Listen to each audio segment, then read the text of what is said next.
नमस्कार जोहार। चलिए जानते हैं झारखंड की ताजा खबरों को, लेकिन उससे पहले अगर आपने अभी तक इस चैनल को सब्सक्राइब नहीं किया तो सब्सक्राइब कर लें ताकि आपको झारखंड की ताजा खबरें रोजाना मिलती रहे।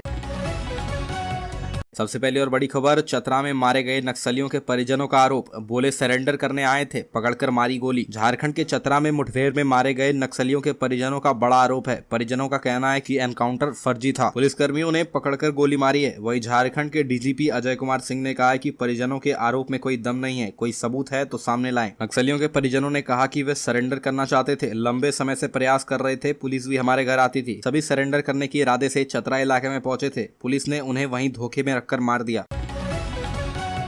अगली खबर, सीएम हेमंत सोरेन आज रिम्स आ रहे हैं। रिम्स प्रबंधन की ओर से दी गई जानकारी के अनुसार 12:30 बजे के करीब पहुंचेंगे। यहाँ वे रिम्स के एकेडमिक भवन सहित कई भवनों का उद्घाटन करेंगे। एकेडमिक भवन के उद्घाटन के बाद वे कैथलैब मशीन, एक 4D इको मशीन और 128 स्लाइस के सीटी मशीनों का उद्घाटन करेंगे। मुख्यमंत्री के आगमन को लेकर तमाम तैयारियां पूरी कर ली गई है। वहीं वे यहाँ स्वास्थ्य विभाग के कर्मियों के बीच नियुक्ति पत्र भी बांटेंगे, इसकी भी तैयारी हो चुकी है। अगली खबर, प्रदेश की हेमंत सोरेन सरकार हर मोर्चे पर विफल है, राज्य में लूट का बोलबाला है, गरीबों को उनका कार्य करवाने के लिए कार्यालयों के चक्कर लगाने पड़ रहे हैं। यह बातें पूर्व मुख्यमंत्री सह भाजपा के राष्ट्रीय उपाध्यक्ष रघुवर दास ने मंगलवार को छिपादोहर के गांधी मैदान में जनचौपाल में कही। उन्होंने अपने कार्यकाल में सरकार द्वारा किए गए कई कामों को बारी बारी से गिनाया। कहा कि भाजपा की सरकार में जमीन की रजिस्ट्री करवाने में महिलाओं को सिर्फ 1 रुपए लगता था, परंतु जेएमएम की सरकार में इस नियम को बदल दिया, जिसमें जमीन रजिस्ट्री में अब महिलाओं को काफी खर्च करना पड़ रहा है। इससे पहले पंडित दीनदयाल उपाध्याय और श्यामा प्रसाद मुखर्जी के चित्र पर पूर्व सीएम समेत अन्य अतिथियों ने पुष्पांजलि अर्पित की। अगली खबर, कुर्मी आंदोलन एक बार फिर से तेज हो रहा है। रेलवे चक्का जाम का ऐलान, सुबह 5 बजे से पटरी पर बैठे हैं आंदोलनकारी। एक बार फिर कुर्मी समाज ने अनिश्चितकालीन रेल चक्का जाम की घोषणा की है। 5 अप्रैल को खड़गपुर रेल मंडल के खेमासुली और आंध्रा रेल मंडल के कुस्तौर स्टेशन से इसकी शुरुआत का ऐलान किया गया। रेल चक्का जाम 5 अप्रैल बुधवार सुबह 5 बजे से शुरू हो गया है। अगली खबर, स्थानीय युवाओं को रोजगार देने के उद्देश्य से झारखंड सरकार ने निजी कंपनियों में 75% स्थानीय लोगों को नौकरी देने का फैसला किया है। पिछले साल इस पर फैसला किया गया था, अब इसे लेकर सरकार कंपनियों पर भी नजर रख रही है। टाटा स्टील ने राज्य सरकार के नौकरियों में 75% स्थानीय को आरक्षण देने के आदेश का अनुपालन करने को लेकर सर्कुलर जारी कर दिया है। इस फैसले के बाद अब टाटा स्टील में स्थानीय लोगों के लिए रोजगार की संभावनाएं बढ़ गई है। अगली खबर, जमशेदपुर में रामनवमी जुलूस को लेकर अखाड़ा समिति जिला प्रशासन के बीच विवाद तो खत्म हो गया है, लेकिन इस विवाद की चिंगारी को सियासी दल बुझने नहीं देना चाहते, लिहाजा वार पलटवार का दौर एक बार फिर से तेज हो गया है। रामनवमी जुलूस शहर में नहीं निकलने के बाद स्वास्थ्य मंत्री बन्ना गुप्ता, बीजेपी के वरिष्ठ नेता अभय सिंह आमने सामने आ गए हैं। दोनों एक दूसरे को खुले मैदान में आने की चुनौती दे रहे हैं। दरअसल मामले को लेकर हो रही बयानबाजी के बीच बन्ना गुप्ता ने बीजेपी को आड़े हाथ लेते हुए कहा कि बीजेपी धर्म के ठेकेदार न बने, क्योंकि जमशेदपुर की जनता सब जानती है। बन्ना गुप्ता ने कहा कि राम का नाम लेकर बीजेपी के नेता सत्ता हासिल करना चाहते हैं। उन्होंने कहा कि अपनी राजनीतिक रोटी सेकने के लिए झगड़े को ठंडा होने नहीं दिया गया। यह कहां का हिंदू धर्म है। धर्म को आगे लाकर ये हमेशा राजनीति करना चाहते हैं और पूरे जिम्मेदारी मंत्री के सिर पर फोड़ना चाहते हैं। अगली खबर, झारखंड के कई जिलों में नशे का कारोबार जमकर फूल फल रहा है। आलम यह है कि 18 से 22 साल के युवा ड्रग्स की गिरफ्त में पहुंच रहे हैं। नशे का कारोबार करने वाले तस्कर युवाओं को अपना निशाना बना रहे हैं। रांची, जमशेदपुर और हजारीबाग रेड जोन में है। रिनपास के न्यूरो साइकेट्री के सीनियर कंसल्टेंट नशे की लत को जानलेवा बता रहे हैं। पुलिस ने इस मामले में कुछ लोगों को गिरफ्तार भी किया है। पुलिस का मानना है कि इसे जड़ से खत्म करने में काफी समय लगेगा। हाल ही में पुलिस ने किशोरगंज इलाके में एक माँ और बेटी को ड्रग्स पेडलिंग के आरोप में गिरफ्तार किया था। इसके अलावा सिविल कोर्ट का एक कर्मचारी भी पेडलिंग के आरोप में अरेस्ट हुआ था। अगली खबर, झारखंड कांग्रेस के प्रदेश प्रभारी अविनाश पांडे ने कांग्रेस के संगठनिक कामकाज दशा दिशा पर खुलकर अपनी बातें रखी। मंगलवार को संवाद कार्यक्रम में पहुंचे श्री अविनाश पांडे ने आने वाले चुनाव को लेकर गठबंधन की धुन भी साफ कर दी। यह बता दिया कि झामुमो गठबंधन का बड़ा भाई है और चुनाव साथ ही लड़ेंगे। इसके साथ ही उन्होंने कहा कि हमारी तैयारी लोकसभा की सभी 14 सीटों पर है। मंत्रियों के परफॉर्मेंस से लेकर विधायकों के कामकाज करने के तरीके भी बताए। प्रभारी का साफ संकेत था कि मंत्री विधायक जनता से जुड़े उनके काम का आकलन हो रहा है। प्रदेश में संगठन को लेकर वर्तमान नेतृत्व की तारीफ भी की, तो यह भी कहा कि परिस्थितियों पर बदलाव निर्भर करते हैं। अनुशासन पर उनका दो टूक कहना था कि शिकायत अपनी जगह है, यह स्वाभाविक है, लेकिन व्यक्तिगत एजेंडा नहीं चलेगा। अगली खबर, कोयलांचल के गैंगस्टर प्रिंस खान का पासपोर्ट रद्द कर उनके खिलाफ लुकआउट नोटिस की तैयारी शुरू हो गई है। मिडिल ईस्ट के दिशा में छिपे गैंगस्टर द्वारा जारी वीडियो में शामिल चेहरों की भी पहचान कर ली गई है। जानकारी के अनुसार पुलिस के कोताही से पासपोर्ट बनाकर देश से भाग निकलने वाले धनबाद के कुख्यात प्रिंस खान के खिलाफ पुलिस ने अपना शिकंजा और कस दिया है। इस प्रकरण में दोषी प्रिंस के पासपोर्ट के कागजात की जाँच करने वाले SI कालिका राम निलंबित हैं, तो तत्कालीन बैंक मोड़ थानेदार रणधीर कुमार को सौकौच किया गया है। अगली खबर, बुधवार को रेल यात्रियों को परेशानी झेलनी होगी। धनबाद से टाटा जाने वाली स्वर्ण रेखा एक्सप्रेस, खड़गपुर गोमो एक्सप्रेस समेत 34 ट्रेनें रद्द रहेगी। नई दिल्ली भुवनेश्वर राजधानी एक्सप्रेस, नीलांचल समेत 11 ट्रेनों के मार्ग बदल जाएंगे। 6 ट्रेन अपने गंतव्य के बदले बीच के स्टेशन तक ही जाएगी। अगली खबर, झारखंड सरकार के कर्मचारियों का महंगाई भत्ता 4% बढ़ाया जा सकता है। केंद्र सरकार की तर्ज पर राज्य में भी कर्मियों का महंगाई भत्ता बढ़ाने से संबंधित प्रस्ताव तैयार कर लिया गया है। हाल ही में भारत सरकार ने कर्मचारियों का महंगाई भत्ता बढ़ाकर 42% कर दिया है। वित्त विभाग ने राज्य कर्मियों का महंगाई भत्ता भी बढ़ाने का फैसला लिया है।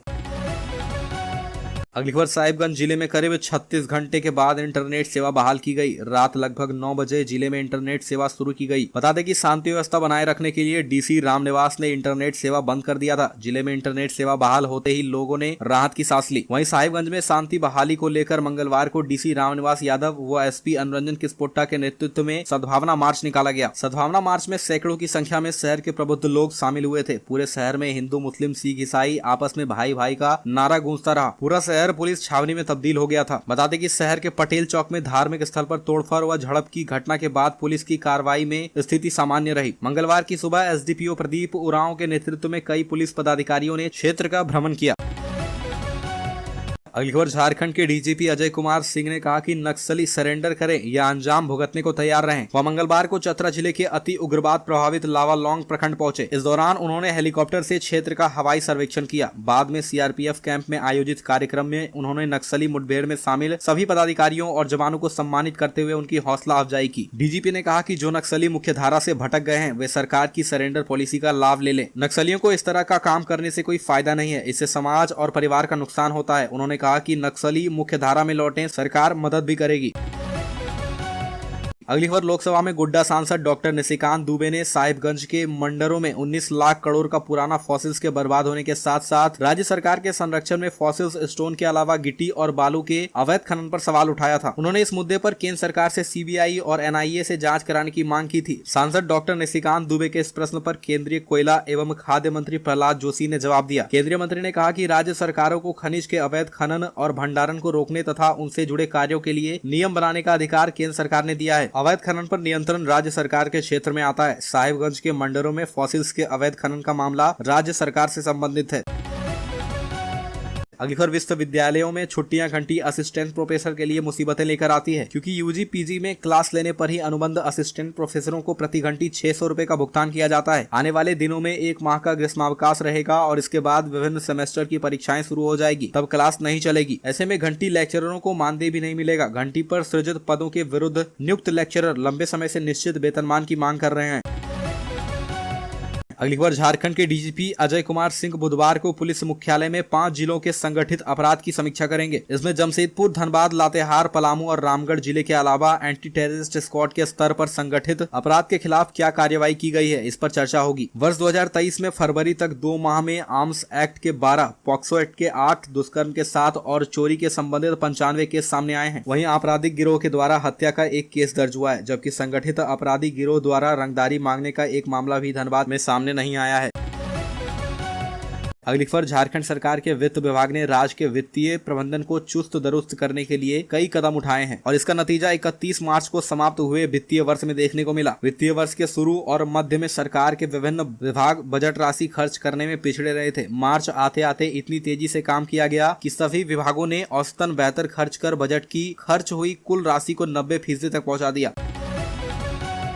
अगली खबर, पूर्व मुख्यमंत्री रघुवर दास ने कहा कि गढ़वा सहित पूरे राज्य में गरीबों का हक मारा जा रहा है, प्राकृतिक संसाधनों का दोहन किया जा रहा है। BDO से लेकर DC SP तक भ्रष्टाचार में संलिप्त हैं। भाजपा की ऐसे भ्रष्ट पदाधिकारियों व अधिकारियों पर पैनी निगाह है। सत्ता में आते ही भ्रष्ट पदाधिकारी व अधिकारी होटवार में नजर आएंगे। लोकतंत्र में सत्ता आती जाती रहती है। अधिकारियों को नियम के अनुसार कार्य करना चाहिए, न कि किसी राजनीतिक पार्टी के कार्यकर्ता के रूप में। कांग्रेस, झामुमो, राजद सभी पारिवारिक पार्टी है, मगर भाजपा एक एक कार्यकर्ताओं की पार्टी है। कार्यकर्ता को शिखर तक पहुंचने का मौका दिया जाता है।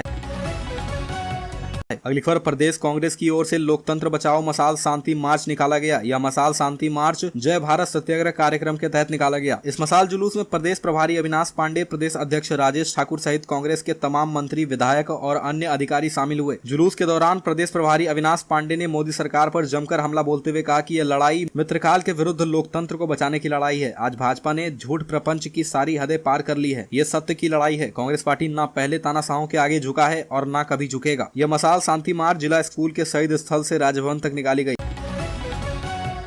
अलीफर मिड डे मील घोटाले में मनी लॉन्ड्रिंग के आरोपी संजय तिवारी ने सुप्रीम कोर्ट में खुद को 300 एकड़ में फैले चाय बागान का मालिक बताया था। साथ ही इसे गिरवी रखकर 1.25% ब्याज पर 15 करोड़ रुपए उधार लेने का दावा किया था। उसने चाय बागान गिरवी रखने को लेकर ईमेल के जरिए हुई बातचीत का ब्यौरा भी पेश किया था। प्रवर्तन निदेशालय यानी कि ईडी ने जांच के दौरान चाय बागान को अस्तित्व विहीन और ईमेल से हुई बातचीत को फर्जी पाया। संजय तिवारी ने 22 फरवरी 2023 को सुप्रीम कोर्ट में एक हस्तक्षेप याचिका दाखिल की थी। इसमें उसने खुद को 300 एकड़ में फैले चाय बागान का मालिक बताया। उसने कोर्ट को चाय बागान और फैक्ट्री का पता हुगरीजान टी स्टेट, बोरडूबी रोड के नजदीक दुलियाजान, डिब्रूगढ़, असम बताया था। अगली खबर, बिहार के उप मुख्यमंत्री तेजस्वी यादव ने सोमवार को कहा कि सामाजिक न्याय के सरोकार की धुरी की राजनीति ही धार्मिक उन्माद और सांप्रदायिक ध्रुवीकरण की भाजपाई राजनीति को मुंहतोड़ जवाब दे सकती है। All India federation for social justice के प्रथम राष्ट्रीय कॉन्फ्रेंस में तेजस्वी यादव ने यह बातें कही। उप मुख्यमंत्री ने कहा कि भाजपा आरंभ से ही आरक्षण और पिछड़ा विरोधी रही है। उसके चाल चरित्र, नीति और नियत सामाजिक न्याय के खिलाफ है। आज भी विपक्ष शासित राज्यों में ओबीसी का 27% आरक्षण सही से लागू नहीं हो पाया है। अगली खबर, भाजपा के राष्ट्रीय उपाध्यक्ष पूर्व मुख्यमंत्री रघुवर दास ने राज्य की हेमंत सरकार पर तीखे प्रहार करते हुए कहा कि राज्य में कंस का शासन है। इस शासन का अंत जनता जनार्दन के सुदर्शन चक्र से होगा। वह बंशीधर नगर के बिलासपुर में पार्टी की ओर से आयोजित जन चौपाल कार्यक्रम में बोल रहे थे। रघुवर दास ने कहा कि अबुआ राज के नाम पर बबुआ मुख्यमंत्री ने झारखंड के लोगों से वादा करके वादा खिलाफी की है। उन्होंने राज्य के युवाओं को छला है। 3 साल में मात्र 357 लोगों को ही नौकरी मिली है। इस 3 साल के दौरान राज्य सरकार ने एक भी वैकेंसी नहीं निकाली है। सरकार नियोजन नीति और भाषा विभाग को मुद्दा बनाकर युवाओं को छल रही है। लोगों की गाड़ी कमाई के पैसे से सिर्फ अखबारों में बड़े बड़े विज्ञापन निकाले जा रहे हैं। झारखंड इस राज्य की 3.25 करोड़ जनता का है। इस अलग राज्य के लिए यहाँ की जनता ने लंबे समय तक संघर्ष किया है।